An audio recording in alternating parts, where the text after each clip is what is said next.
Uy! Saan to galing McDo na to? Tagal ko hindi nakapunta dito ah. May sumulpot na McDo. Nice oh. Industrial type na. Bawat sulok ng Pilipinas ay may kwento. Mula sa tuktok ng bundok, sa malalayang pulo, hanggang sa makulay na kalsada ng mga lungsod. Merong isang hindi natatapos na paglalakbay. Dahil sa bawat hakbang, sa bawat destinasyon, may isang bagong kwento na naghihintay. Ang bawat tagpo ay nagpapaalala ng kung gaano kahalaga ang pagmamahal sa sariling bayan. Ang pangarap natin, hindi lang makita ang lahat ng ito, kundi ma-experience ang lahat ng adventures, hamon, at higit sa lahat, pagmamahal sa Pilipinas. Tara, libutin ang sariling atin.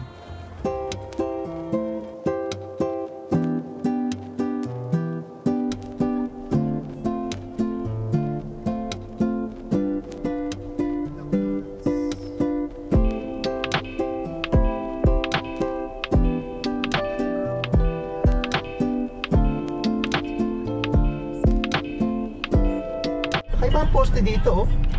May levels. Levels ng baha.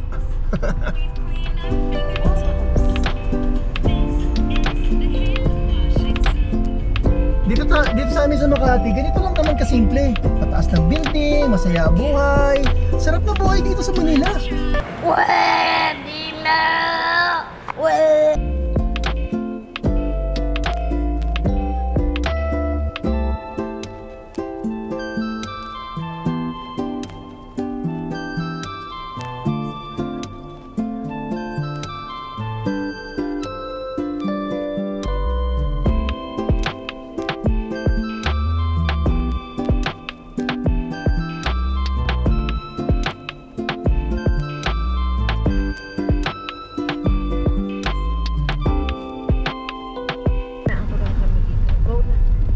Pards and mga Mars, we are currently at isa sa pinakasikat na thoroughfare or daanan dito sa Makati. This is the Buendia or Senator Hill Puyat Avenue.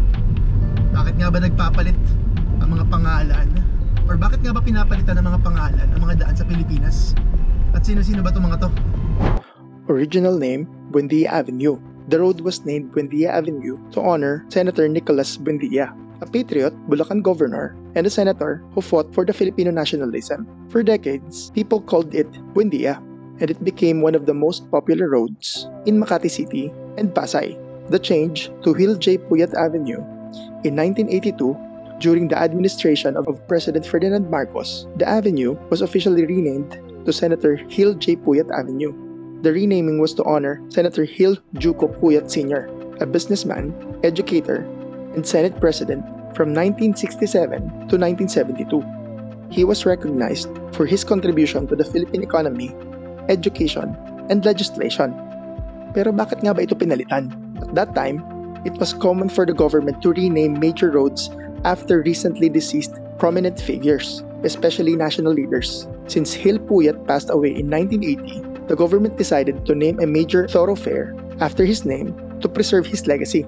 Buendia's name was not erased from history, but the government chose to prioritize Puyat's contribution as a Senate President and a businessman. Today, officially, maps and road signs now use Hill Puyat Avenue, but in practice, many Filipinos still call it Buendia, especially commuters, jeepney drivers, and even MRT passengers. Dahil nga ang isang stasyon ay kilala pa rin sa pangalan na Buendia Station. In short, they changed Buendia Avenue to Hill Puyat Avenue in 1982 to honor Senator Hill Puyat, who was a Senate President and key figure in Philippine business and politics. However, the original name Buendia remains deeply rooted in public memory. At since papunta nga tayo ng Pasay, eto na muna ang Quick History ng Pasay City. Known for its airports, malls, and entertainment hubs, Pasay is definitely a city full of energy and history. Pasay City is located south of Manila. From kilometer 0, it's only 7 kilometers away. Roughly 15 to 20 minute drive kung walang traffic syempre. Pasay is bordered by Manila to the north, Makati to the northeast, Taguig to the east, Parañaque to the south, and of course, Manila Bay to the west. so it's a very strategic location, especially being the gateway of the country's main airport. Pasay is one of the oldest cities in Metro Manila. It became an official town during the Spanish era, and later, a city through Republic Act 183 in 1947. That makes it one of the first chartered cities in the Philippines after World War II. There are a few legends about where Pasay got its name. Some say it came from princess named Dayang-Dayang Pasay, who was once the ruler of the area. Another believed it was named after Pasay, a contraction of Tagalog word Pasay, which refers to a type of plant that grew abundantly here. Whichever story is true, the name stuck, and today, we know it as Pasay City. As of the latest census, Pasay has population of around 440,000 residents. But since it hosts the Ninoy Aquino International Airport or NAIA, other airport terminals, and many commercial establishments, the daytime population is higher with travelers, workers, and tourists. Pasay has total land area of 18 square kilometers. That makes it bigger than San Juan City for only 6 square kilometers, but much smaller compared to Quezon City. Despite its small size, Pasay is very urbanized and densely populated. Pasay is divided into 201 barangays, making one of the cities with most barangays in Metro Manila, despite its small land area. Famous personalities and celebrities from Pasay. Pasay has produced and hosted several big names including Fernando Poe Jr. Sr., a famous actor during the golden age of Philippine cinema, Dolphy, the comedy king who lived part of his life in Pasay. Several politicians and entertainment figures also made Pasay their home because of its proximity to Manila and Makati. Pasay is a top destination for locals and tourists alike. Here are some of the must-visit spots. Nandyan syempre, Mall of Asia, or tinatawag nating MOA, one of the largest malls in Asia. SM by the Bay with its Ferris wheel and seaside attraction. Cultural Center of the Philippines or CCP Complex, the home of Philippine arts and culture. Nandyan din ang Star City. Although nasunog ito dati, this is a famous amusement park in the metro. Daanan nyo rin ang NAIA, the country's main international gateway, para makapag-view ng mga airplane. Whoosh! Nandyan din ang World Trade Center and Philippine International Convention Center or PICC for events and conventions. Did you know that Pasay is often called the travel capital of the Philippines since nandito nga ang NAIA? It's also the convention city because of its world-class convention centers. The Bay Area in Pasay is one of the fastest-growing business districts in the Philippines, with casinos, resorts, and hotels. Pasay plays a key role in the country's aviation and tourism industry. Pasay City, a small city in size but huge in impact, from arts and culture to travel and entertainment. Pasay is truly one of the most vibrant part of Metro Manila. And in front of us, that's Ayala Avenue. Yan, kung saan nandyan ang Central Business District ng Makati. Yan. Okay. So in a few clicks lang, tatawid na tayo ng Pasay. Grabe, ang kulimlim ng panahon, no? Ayan yung sikat na controversial din yan. Yun, yung subway system. Ha! Okay. So dito sa area na to, dito kami dati nakatira.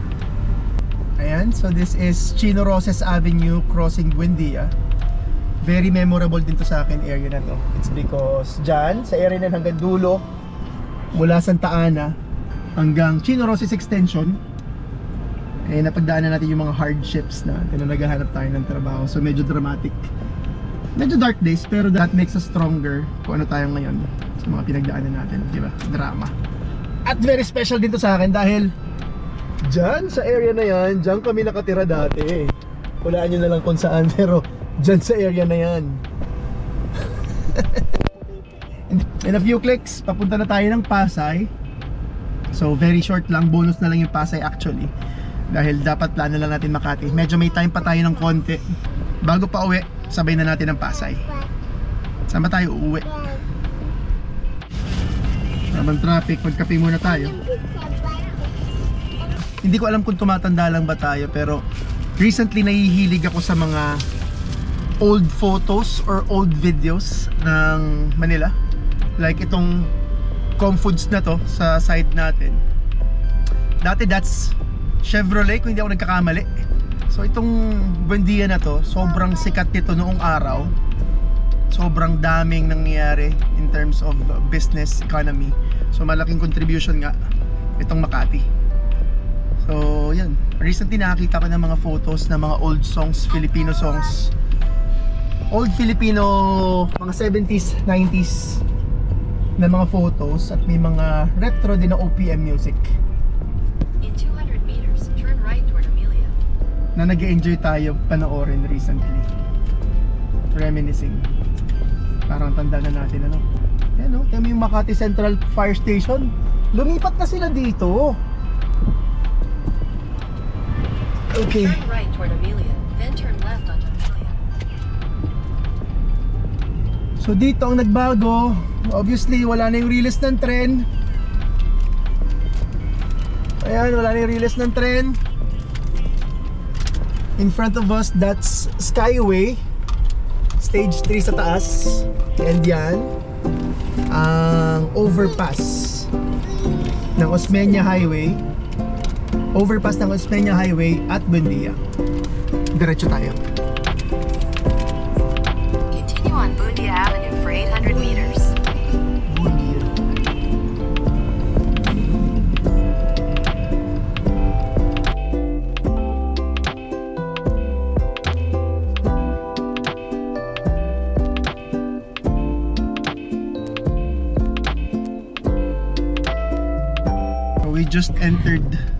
We just entered the boundary of Pasay and Makati, or Makati and Pasay. Yan, in front of us is Taft, at nandito yung sabay signage ng Pasay. There you go. Sige, mauna na kayo. So there's the marker ng Pasay. Officially nasa Pasay na tayo. Dito nga sa Manila, kahit Sabado at bumabagyo, hindi naman bumabagyo, maulan lang. Kahit ganitong sitwasyon at ganitong araw, traffic!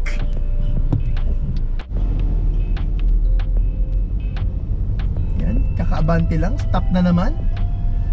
That's LRT Buendia. And that's Taft. So papunta dyan ng Lasal, papuntang Manila basically. So dumaan tayo dyan during our first episode covering Manila area. Weekend na weekend, traffic. Reklamo ako ng reklamo ng traffic, no? Parang hindi na nasanay. Sinishare ko lang yung feeling, pero to lang sanay na ako. What's new, di ba? I mean, Hindi ka nasanay sa Manila traffic. ay oo nga pala. Kaya, Kaya pala hindi na ako sanay sa Manila traffic kasi sa Batangas na ako nagtatrabaho. O may tono pa yun. Sa Batangas na ako naka-base at sa Batangas na ako nagtatrabaho. Oo nga, kaya pala hindi na ako sanay dito sa... Iba nga naman talaga ang buhay sa probinsya at Metro Manila. So if you want to watch that episode, ito yung link sa taas. So kung nag-agree kayo sa mga sinabi ko, comment na lang kayo. Kung hindi, comment lang din kayo. para makapunta ka sa... FB Harrison na mismo yung ano eh. So next ano na U-turn na, no? Yes. Ayan, so mag-U-turn na tayo dito. U-turn tayo dyan sa unahan, sa FB Harrison. Kilalang daanan din yan, although it's a sub-street. Pero I think FB Harrison connects Pasay up to Malate sa Manila area, or sa Manila, Malate area, diretso. So may mga gimikan, red light district, at maraming kainan. Marami din mga Korean restaurant doon, tama ba? So yun, papuntang World Trade Center sa area na yon. And papunta na rin ng MOA. Hindi na tayo dadaan doon dahil mall is mall. Maraming beses tayo nakapunta doon. Checklist lang tayo, or ma-fulfill lang natin objective natin na mapuntahan ang Pasay City Hall. So pwede tayong dumaan ng MOA actually, pero doon lang sa may Globe bago umuwi. Paliko na tayo ng FB Harrison from Buendia area or from Buendia.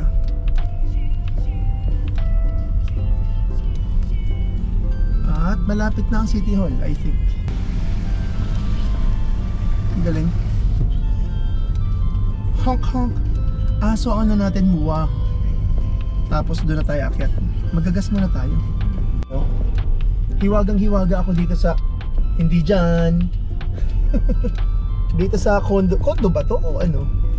Bakit tayo naman? Ito wala na dito yung community. Dati may community dito. Ayan o. Maliit lang pala siya. Pero parang ganun nga. Ayan o. Hindi. So this is Harrison Mansion. So these are condo, I think. At yan, hihiwagaan din ako dyan. Pagpasok mo dyan, nasa ibang universe ka na. Diba?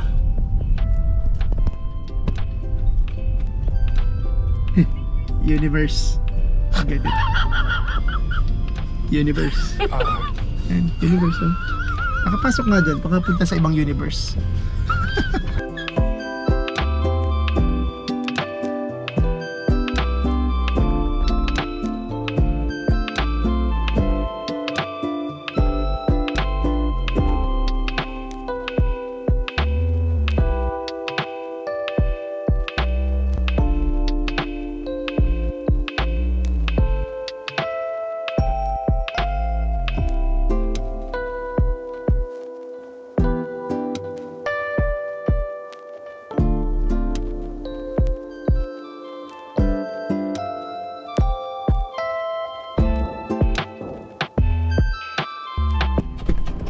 Okay. So this is Pasay City Hall. Chip, saglit lang ha. Okay. So tatambay lang muna tayo.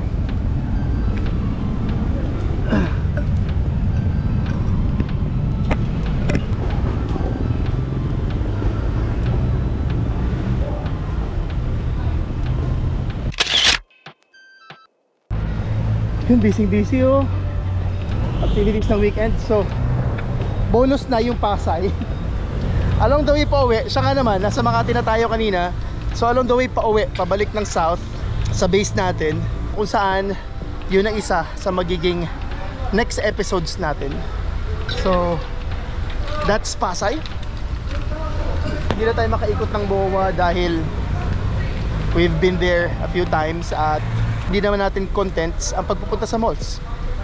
So yun, it's a good thing na nadaanan natin at na-check na natin sa checklist natin ang Pasay. Yun naman yung pinaka-importante, di ba? Sa Japanese Embassy niya yata yan. Samahan tingin ng guard. If you like this video, please give it a thumbs up and please do not forget to subscribe to the channel para updated kayo sa mga videos at adventures natin. That's it for today mga pards and mga Mars. Sana nagustuhan niyo ang video natin today at lagi natin tatandaan, hilig man sa kotse o sa adventures, bakit ka papipili? Hard work pays off. Pwede both.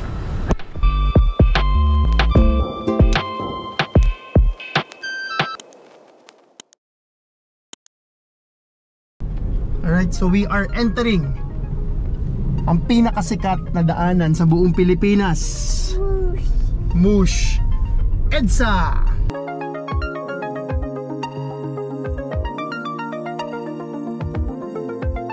At madadaanan natin ang pinakasikat at pinakamalaking mall, hindi lang sa buong Pilipinas, kundi sa buong Asia. Ang sabi, totoo ba yan ang pinakamalaking mall sa Asia? Masabi, kaya nga tinawag na Mall of Asia. Pero pwede naman kasing self-claimed lang, di ba? So in front of us, nandyan ang Mall of Asia. Ayan oh. Grabe yung panahon in front of us oh.